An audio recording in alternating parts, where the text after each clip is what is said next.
सम्पूर्ण मित्रहरूलाई हार्दिक नमस्कार। हिजोदेखि एउटा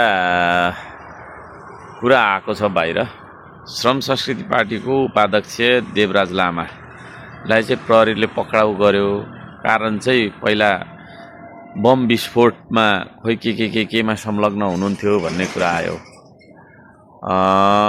मैले बुझेको चाहिँ उहाँ माओवादी पार्टीमा आबद्ध भएर धेरै लामो समयसम्म अब विभिन्न खालका चाहिँ नि तपाईको चाहिँ नि पार्टीहरू विभिन्न खालका राजनीतिक तपाईको चाहिँ नि अभियानहरूमा संलग्न हुँदै आउनु भएको भन्ने मैले चाहिँ बुझेको छु।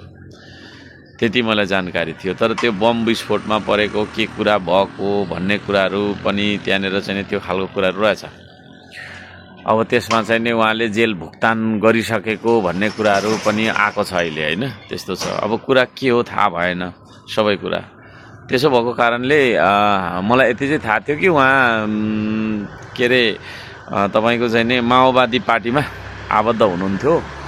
अनि अब माओवादीले खालको चाहिँ नि तपाईको सशस्त्र हैन 10 वर्ष युद्ध नै गरेको थियो। त्यतिखेर के कुराहरुमा उहाँहरु मुछिनु भएको थियो होला त्यतिखेर।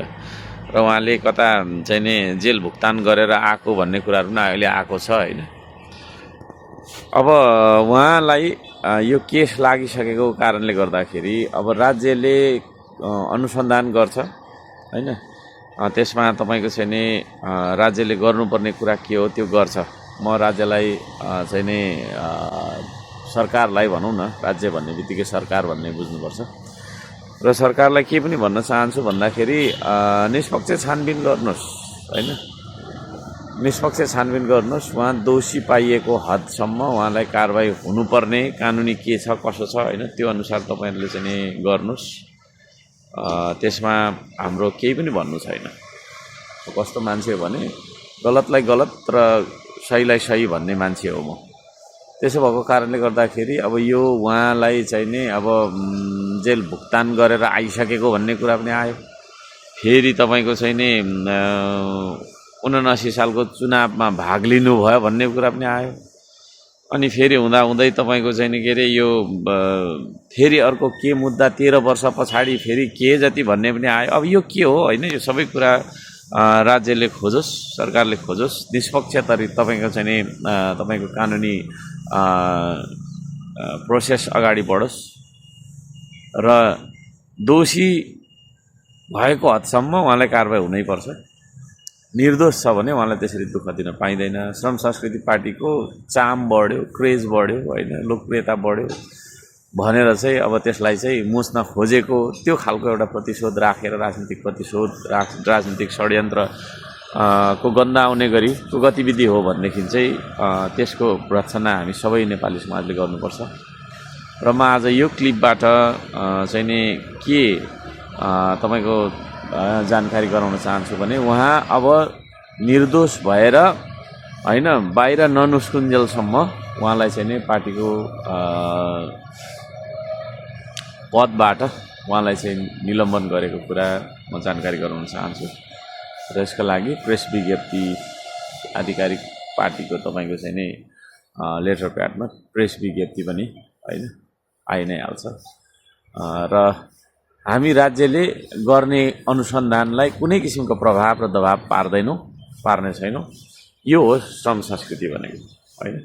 अरु जस्तो तपाईको चाहिँ नि विभिन्न खालका घोटाला र विभिन्न खालका काण्डमा मुछिएर पनि पदमै बसिराख्ने भन्ने स्थिति यहाँ हाम्रो हुँदैन। उहाँलाई आजै अहिलेदेखि नै हैन पदबाट चाहिँ निलम्बन गरिएको छ, सस्पेन्ड बनाएर राखिएको छ।